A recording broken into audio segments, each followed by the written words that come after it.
Hello అందరికీ నమస్తే. మీకు సింగరయ్య జాతర గురించి తెలుసా? తెలియకపోతే ఈ వీడియో చూడండి. తప్పకుండా సేవ్ చేసుకోండి.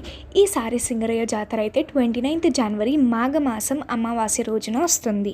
సంవత్సరానికి ఒక్కరోజు మాత్రమే జరిగే అతిపెద్దనైన జాతర.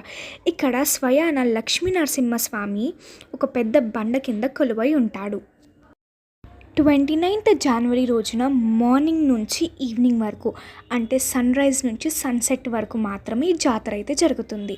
ఇక్కడ లక్ష్మీ నరసింహస్వామి వచ్చేసి ఎంతో పవర్ఫుల్. ఇక్కడ స్వామి అయితే స్వచ్ఛంగా ఉంటాడు.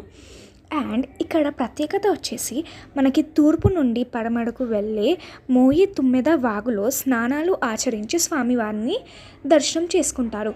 ఇక్కడ ఈ వాగులో స్నానాలు ఆచరిస్తే మనకు అనారోగ్య సమస్యలు ఇంకా చర్మ వ్యాధులు ఏవున్నా అవి తొలగిపోతాయని భక్తుల నమ్మకం.